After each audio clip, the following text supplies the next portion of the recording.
Y dice así la palabra de nuestro Dios, en el nombre del Padre, del Hijo y de tu Santo Espíritu. En el principio creó Dios los cielos y la tierra. Génesis 1:1. A lo largo de la historia, muchas veces las personas han tratado o se han preguntado cuál es nuestro origen, de dónde venimos, hacia dónde vamos, o cuál es el destino que tenemos en esta tierra. Y el mismo hombre ha tratado de responder esas preguntas. A veces esas preguntas no han sido respuestas, las respuestas que ha dado el mismo hombre no han sido de todo claras, o no han sido respuestas reales o confirmadas. Y para dar respuesta, el mismo hombre con sus fuerzas ha creado varias teorías. Una teoría es como una suposición, como yo creo que fue así y muestro algo, ¿no? Eso es una teoría, es como una suposición, no es una ley, porque una ley es algo que ya ha sido comprobado, por eso se llaman teorías. Y el universo tiene muchas teorías de su creación. Les voy a explicar tres nada más, son muy cortitas. Una que es la más común, que por lo general es una teoría que enseñan en la escuela, que se llama la teoría del Big Bang o la gran explosión. Esa teoría dice que todo surgió de una pequeña partícula, que todo lo que hoy existe estaba concentrado en una, llamarlo así, en una bolita, en algo muy concentrado. Y era tanta la fuerza que había ahí, tanto la masa, todo lo que contenía, que no aguantó más y explotó. Y dice que en una milésima de segundo todo lo que hoy existe existió a partir de esa gran explosión. Esa es la teoría del Big Bang. Otra teoría que también dicen algunos científicos, algunos que han estudiado la parte del universo, dicen que hay otra teoría donde dicen que el universo es oscilante, que hubo una vez una explosión y que esa explosión, el universo se hizo grande y después de muchos miles de años ese universo otra vez va a explotar, se va a comprimir, va a volver a explotar y otros miles de años y va a volver a explotar. Así se le llama oscilante porque está explotando, expandiéndose. Y otra teoría que dice que el universo es estacionario. Y esa teoría dice que el universo siempre ha permanecido así, que no ha tenido ni un principio ni un fin, siempre se ha estado constante, por eso se llama estacionario, que no ha habido cambios, el universo se ha mantenido. Pero como les repito, hermanos, todas estas son teorías. Y no solamente el hombre ha buscado teorías para explicar cómo es que el universo se creó, también en su afán por el hombre, por buscar su origen, ha buscado teorías acerca de cómo es que los hombres fuimos creados o de dónde surgimos. Algunas teorías dicen que el hombre surgió del mar o del agua, que empezó con una partícula, con una célula muy pequeña, luego esa célula se dividió en otra célula y así se fue dividiendo hasta formar los seres vivos que hasta el día de hoy. La teoría de la evolución del hombre, hay dos principalmente, que es la más conocida, la teoría de la evolución de las especies, que es la que dicen que provenimos de un ancestro en común, que algunos lo asimilan con el simio, que el hombre proviene del simio y con la evolución del tiempo no hemos sido desarrollados. Pero ¿a qué voy, hermano? El hombre ha tratado de buscar una respuesta al origen, porque siente esa necesidad de conocer quién lo creó o quién lo sustenta. El hombre solo no ha podido comprobar realmente cuál es su origen. Pero hermano, ¿qué hacen todas estas teorías? Lo único que hacen es que confunden a las personas que no están, a los incrédulos, pues, confunden a las personas y les roban esa capacidad de asombro. Esa capacidad de asombro de que nosotros tenemos la oportunidad de maravillarnos con las maravillas que nuestro Dios ha hecho. Yo recuerdo mucho de chiquito que, no tan chico, tenía como 10, 12 años más o menos, a mí me gustaba mucho observar las estrellas, me gustaba mucho ver las estrellas, tenía un telescopio y en las noches me gustaba ver las estrellas y hacía mis anotaciones y cosas así.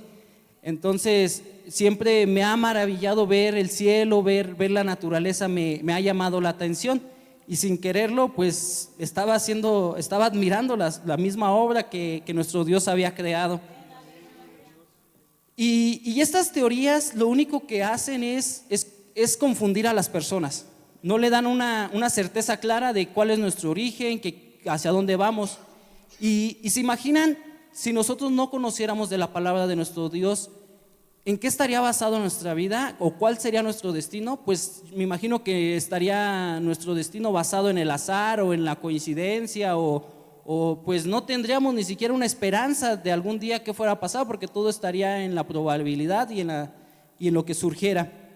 Pero hermano que me escuchas en esta tarde, yo te quiero hacer una pregunta. ¿Tú y yo en qué creemos?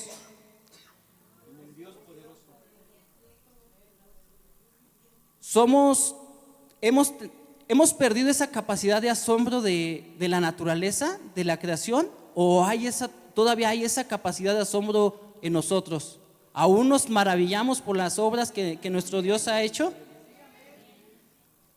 Pues déjame decirte, hermano, que hay una palabra que nunca cambia y que siempre ha sido la verdad y siempre será la verdad. Y esta palabra fue escrita hace miles de años, y aún antes que los científicos hicieran sus teorías, aún antes de que hicieran tantos descubrimientos o tantos experimentos, esta palabra ya había sido escrita, y esta palabra nunca ha cambiado desde que fue escrita, y esta palabra es veraz y es verdadera. Y yo, hermano, en esta hora yo te digo, hemos sido llamados a vivir por fe. ¿Cuántos hermanos están de acuerdo que hemos sido llamados a vivir por fe? Amén. Y dice la palabra de Dios en Hebreo capítulo 11, versículo 3, dice así: por la fe entendemos haber sido constituido el universo por la palabra de Dios, de modo que fue hecho de lo que no se veía, fue hecho lo que se ve de lo que no se veía. ¿Cuántos dan la gloria a Dios, hermano? ¿Cuántos le agradecen a Dios por habernos creado hasta el día de hoy?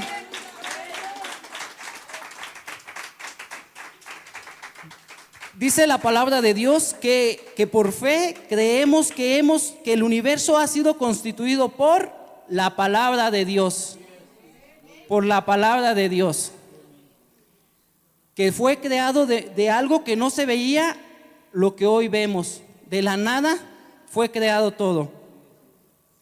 Pero hermano, déjame contarte algo más sorprendente.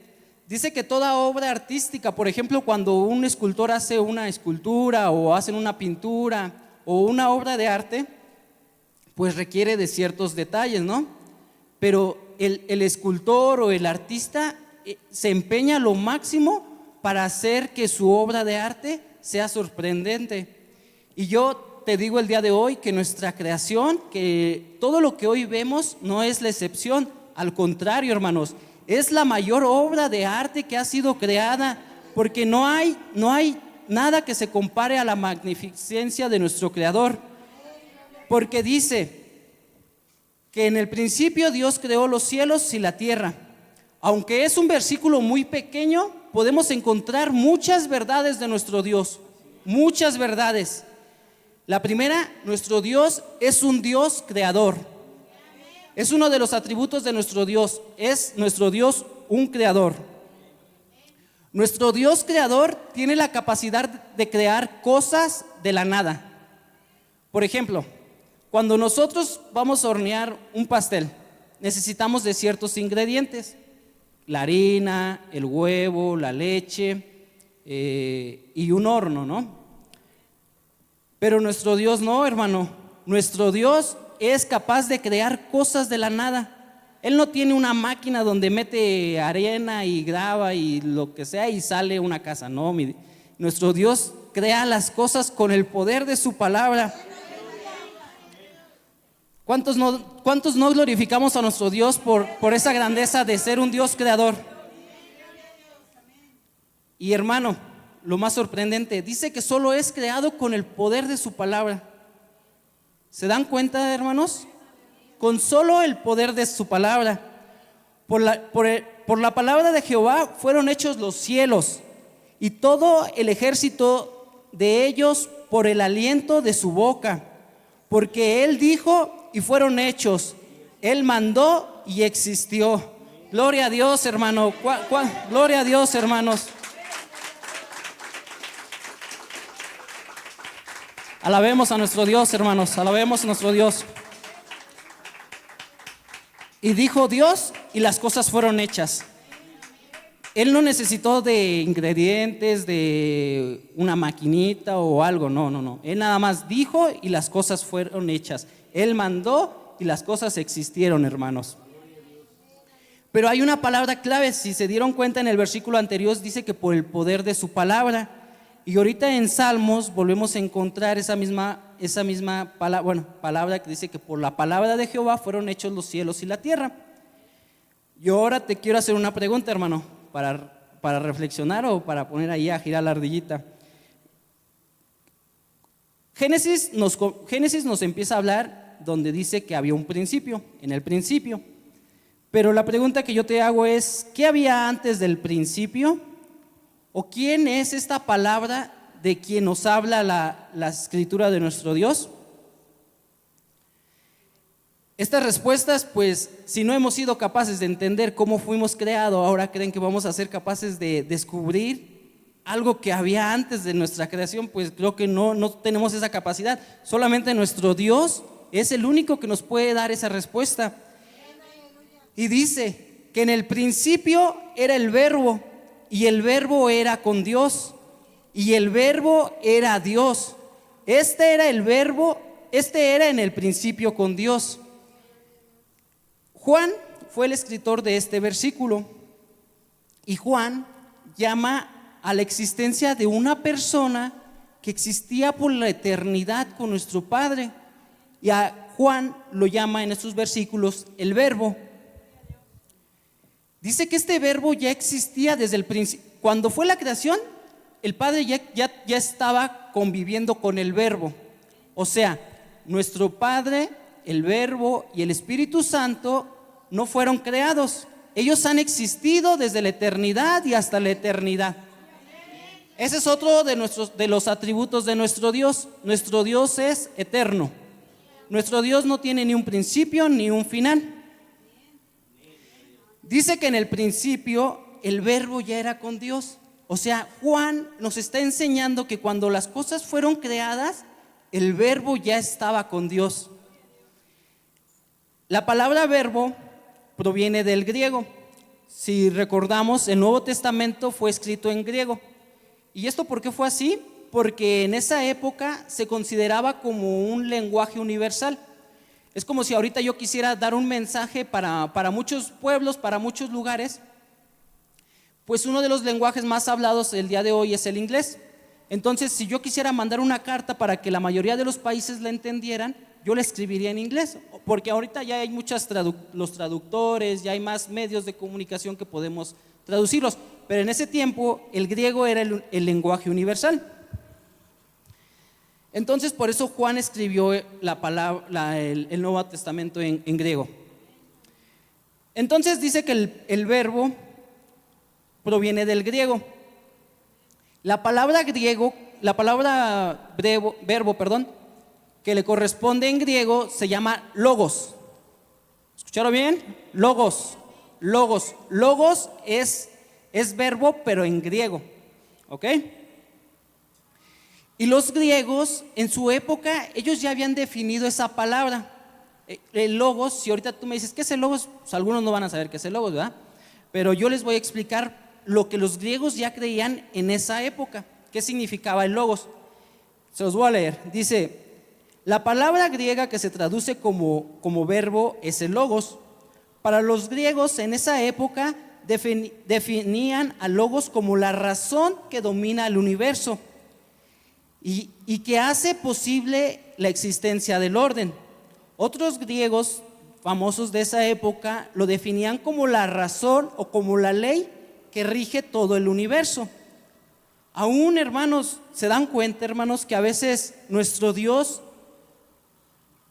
pone su sabiduría en otras personas para darnos a entender algo muy maravilloso, para que podamos comprender algo que a veces nos cuesta trabajo entender. Pero, hermanos, ahí no para lo sorprendente. Juan se refiere, no está haciendo 100% referencia a ese logos del que hablaban los griegos. Juan se refiere a una persona, o sea, mientras los griegos decían que era como una fuerza, como una razón, así como algo que existía, o sea, que mantenía todo, Juan nos está afirmando que ese verbo, que ese logos, es una persona que existía con nuestro Padre por la eternidad. Dice que el verbo estaba frente a frente con Dios. O sea, todo se basa en la Trinidad: Dios Padre, Dios Hijo y Espíritu Santo. Tres personas diferentes, una misma esencia. Entonces, el verbo tiene el poder de estar frente a frente con Dios, pero el verbo es Dios. ¿Sí estamos comprendiendo esa palabra, hermanos? Es algo muy sorprendente. Es como si yo fuera dos personas, es como si yo estuviera hablando conmigo mismo, si ahorita estuviera aquí y luego me bajara y a la vez, pero no, yo no puedo hacer eso, solamente nuestro Dios lo puede hacer, porque son tres personas en la Trinidad: nuestro Dios Padre, Dios Hijo y Espíritu Santo. Entonces ya más o menos vamos agarrando la idea: quién era la palabra de Dios, quién es el verbo por quien todo fue creado. Porque ahora dice Juan 1:3, todas las cosas fueron hechas, haciéndose referencia del verbo, y sin él nada de lo que ha sido hecho, hermano. El gran poder que tiene nuestro Dios es sorprendente, porque por el poder de su palabra las cosas son hechas. Y dice la palabra de Dios que no solo las cosas han sido hechas. Dios no solo creó el árbol, no solo creó los peces, no solo creó las montañas. Dice que Dios toda su creación la creó y la sostiene hasta el día de hoy. ¿Cuántos creemos esa verdad? ¿Cuántos le glorificamos a nuestro Dios? Porque así como creó a las bestias, a los árboles, las montañas, así tú y yo hemos sido creados, hermano. Entonces, hermano, si Dios sostiene a los pajaritos, si Dios sostiene a los peces, si Dios sostiene a las montañas, ¿cuánto no más va a sostenernos a nosotros que somos su creación? Así que, hermano, cuando tú tengas un problema, una dificultad, una circunstancia difícil, pongámoslas en las manos de nuestro Dios, porque nuestro Dios nos sostiene con esas manos. Él no nos va a dejar caer, ni nos dejará ahí solitos como que ya te creé y aquí te voy a poner y ya haz tu vida. No, hermano, nuestro Dios, aparte de creador, nos sostiene y nos mantiene hasta el día de hoy. Y dijo Dios, y las cosas fueron creadas. Y Dios le dijo a los planetas en qué lugar se pondría. Y cada planeta obedeció, y uno se colocó aquí, otro se colocó acá, otro se colocó acá. Le dijo a las estrellas de qué tamaño serían, y las estrellas obedecieron y se sometieron a nuestro Dios. ¿Se dan cuenta, hermanos, qué tan grande es un planeta? ¿Cómo se sometió a la autoridad de nuestro Dios? Al mar, hermanos, al mar le dijo: hasta aquí será tu límite, y el mar obedeció y se sometió a él. ¿Cuántos dan la gloria a Dios?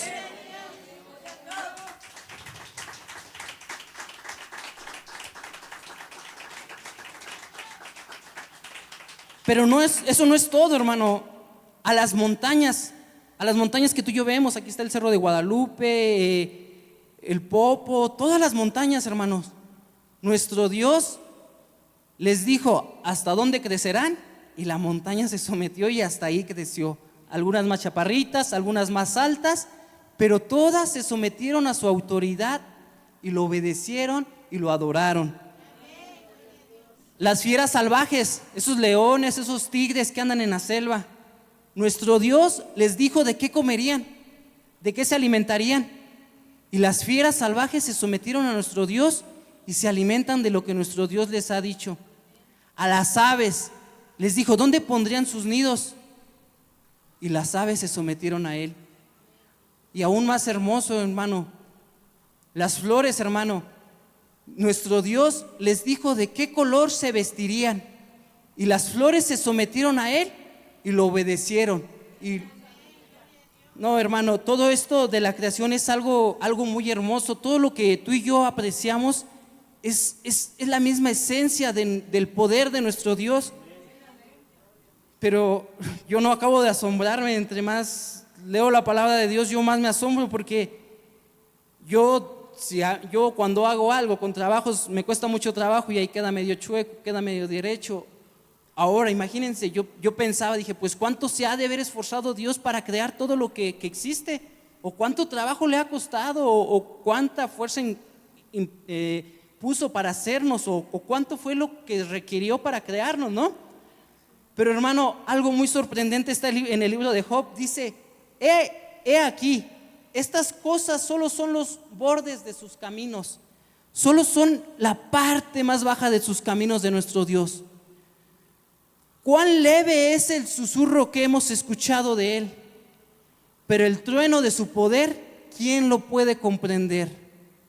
¿Se dan cuenta, hermanos? ¿Se dan cuenta de ese poder que tiene nuestro Dios? Porque dice que todo lo que ha sido creado con solo un solo susurro de su voz, y que apenas es lo más bajo de su gran poder que Él tiene. ¿Se imaginan qué hubiera sido de la creación si Dios hubiera creado con un trueno, con ese gran poder que tiene nuestro Dios? No, hermano, gloria a Dios. Yo no tengo ni siquiera la capacidad de entender cuánto es el poder de nuestro Dios, porque me sorprende que con un susurro dice, ¿y cuán leve es el susurro que hemos oído de Él? Un susurro. Gloria a Dios, hermanos.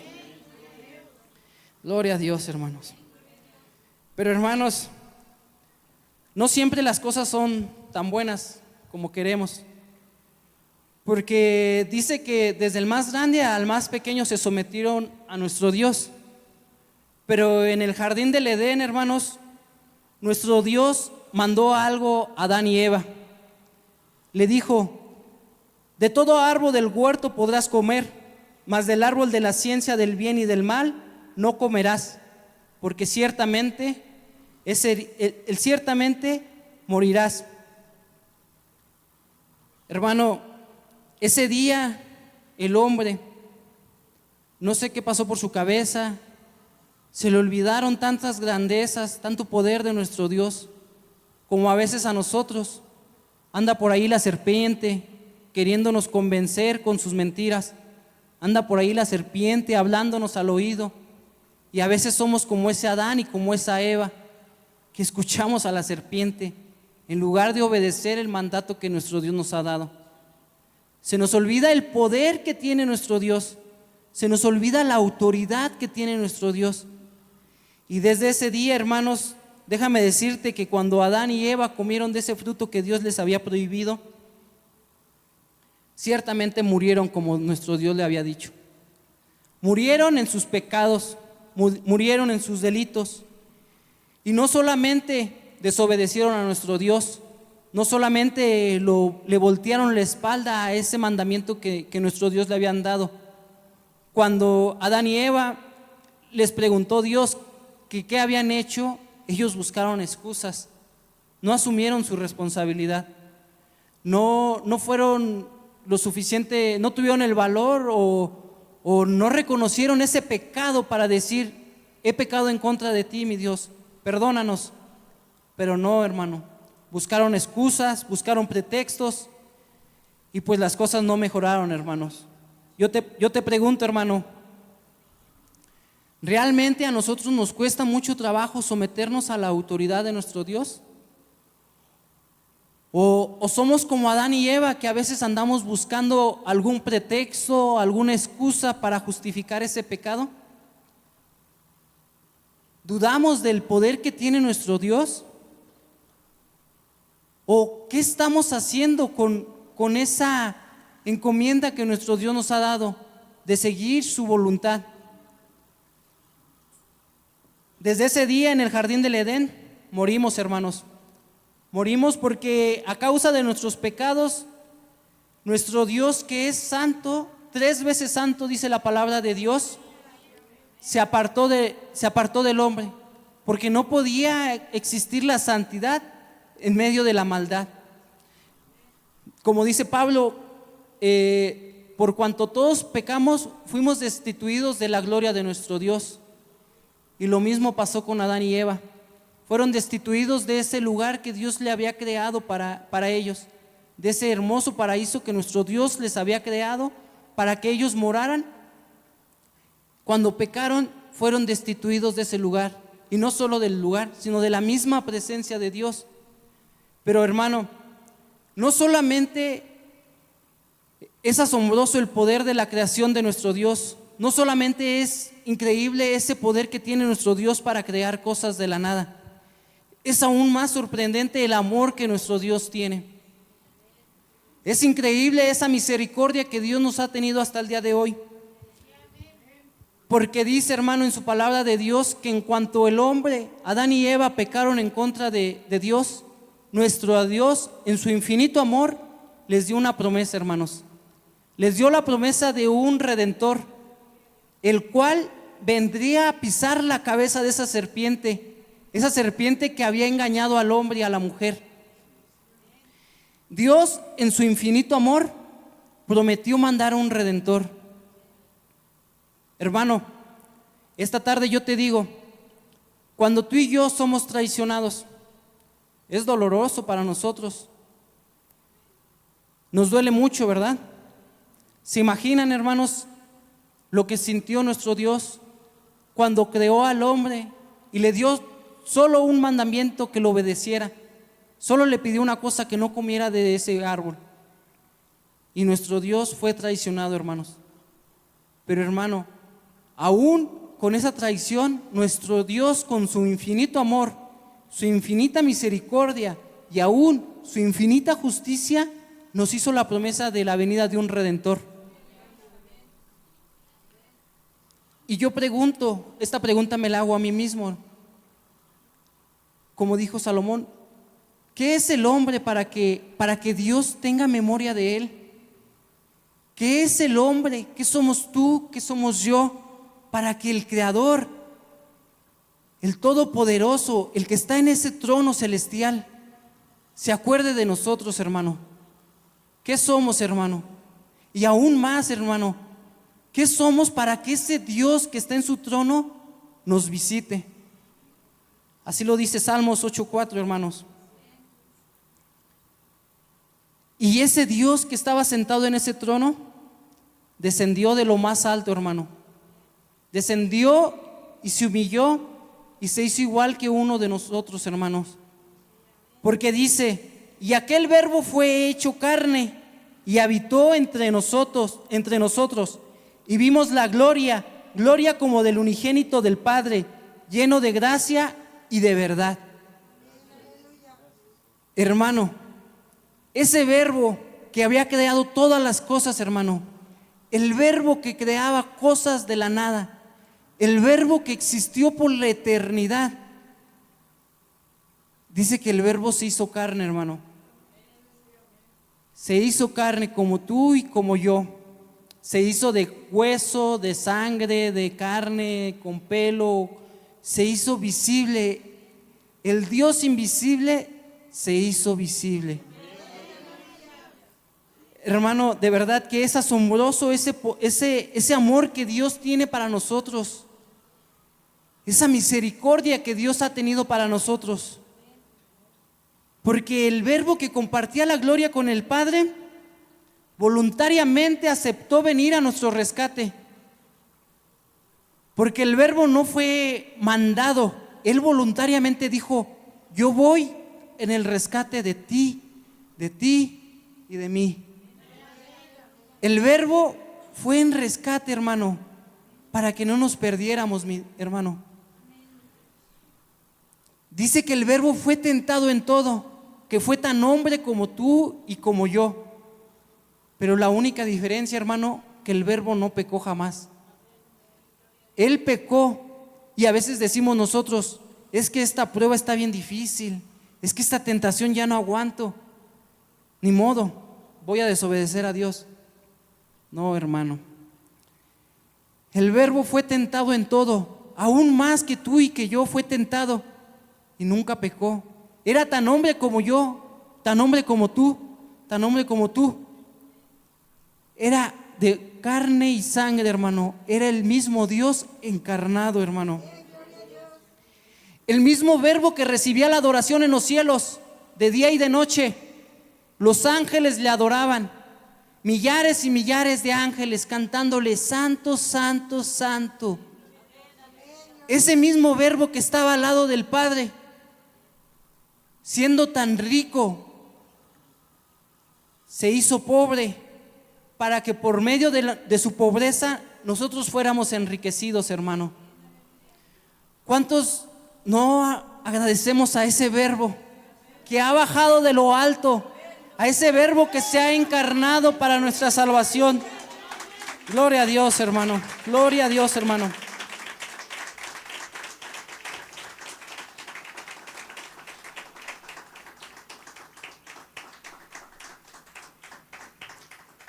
Pero, hermano, la reflexión de todo esto, hermano, es que aquel Verbo que tenía tanto poder, que tuvo con el Padre adoraciones de los ángeles, se despojó de todo, hermano. Se despojó de todos sus privilegios. El Verbo hecho carne. A su deidad, la persona del Verbo, se le añadió la naturaleza de un hombre. Se humilló a sí mismo, se humilló a tal grado que ese Verbo que moraba por la eternidad, ahora ya estaba ya era un cuerpo humano como nosotros. Dice Lucas: y fue creciendo en edad y en conocimiento. El Dios omnisciente, que todo lo sabe, que conoce todo de nosotros, dice que se despojó de esos privilegios y se hizo similar a nosotros, hermano. Nunca dejó de ser Dios, era el mismo Dios y el mismo hombre, pero se limitó en su poder, en su grandeza, en todos esos privilegios que tenía, los limitó para que fuera igual que tú y que yo, para que no digas: es que nadie me entiende, nadie sabe la dificultad que yo estoy pasando. Hermano, el Verbo que se encarnó era igual que tú, igual que yo. Es el único hombre que nos puede comprender, pero es el mismo Dios que puede interceder con el Dios Padre. Ese mismo Verbo puede entendernos y puede interceder a nuestro Padre. Sin duda, hermanos, ese es el mayor acto de humildad y de amor al prójimo, hermano. Porque no le importó despojarse de cuanto tenía. Y aún, hermano, siendo en la condición de hombre, ya no tenía nada que ofrecer, ofreció hasta su vida, hermano. Aún la vida que tenía como hombre, la entregó por amor a ti y por amor a mí. Yo te pregunto, hermano, si nuestro Dios se encarnó y se despojó de todo, ¿cuánto más a nosotros nos puede costar despojarnos de esa tristeza, de esa amargura, de esa soberbia, de esa apatía que no nos deja estar en paz? ¿Realmente, hermano, creen que es algo grato de Dios?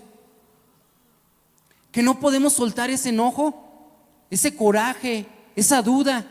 No la podemos soltar. Y nuestro Dios, siendo Dios, se rebajó a nuestra estatura, hermanos.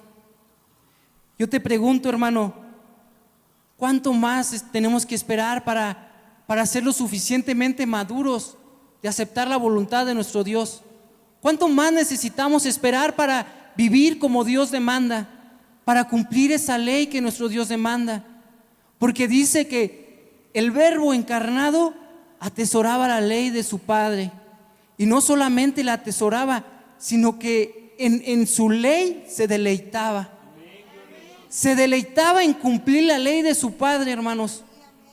Y a nosotros, ¿cuánto trabajo nos cuesta a veces hasta leer la palabra de nuestro Dios? ¿Cuánto trabajo nos cuesta a veces venir a congregarnos? Y no solo estar aquí, hermanos, a veces estamos aquí y nuestra mente está por otros lados. ¿Realmente creen que somos dignos de ese Verbo que hizo ese sacrificio, hermanos? ¿Cómo le estamos pagando? Como ese Adán y como esa Eva que voltearon la espalda a nuestro Dios. Yo te ruego, hermano, por el amor en Cristo que te tengo, que cada día nos entreguemos más a la voluntad de nuestro Padre. Entreguémonos y vivamos esa voluntad y esa ley de nuestro Padre. Y que cada día, hermanos, haya en nosotros ese sentir que tuvo Cristo cuando siendo Dios se humilló. Que haya en nosotros ese mismo sentir, como dice Filipenses, haya pues entre nosotros. Esta palabra es para cada uno de nosotros y dice así: haya pues entre nosotros ese mismo sentir que hubo en Cristo Jesús, el cual, siendo en forma de Dios, no estimó ser igual a Dios como cosa a que aferrarse, sino que se despojó a sí mismo, tomando forma de siervo, hecho semejante a los hombres, y en esta condición de hombre se humilló a sí mismo, haciéndose obediente hasta la muerte de cruz. ¿Cuántos glorificamos a nuestro Dios? ¿Cuántos exaltamos el nombre que es sobre todo nombre? ¿Cuántos le damos la gloria a nuestro Dios por esa humillación que sufrió? Realmente, hermanos, yo te ruego, hermano, que hallemos ese mismo sentir que hubo en Cristo. Yo te ruego, hermano, que tengamos ese mismo sentir de amor al prójimo, de humildad, hermano, de ayudar a la obra de nuestro Dios, de congregarnos como Dios nos lo ha mandado, de ayudar a nuestros siervos, de ayudar, hermano, a todo aquel que predica la palabra de nuestro Dios.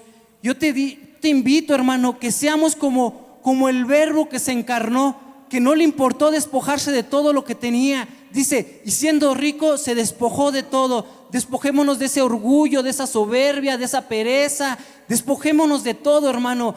Y como decía un misionero, hermano, si es posible, despojémonos de nuestra propia vida, para que si tengamos 1000 vidas, esas 1000 vidas entregárselas a nuestro Dios, hermano.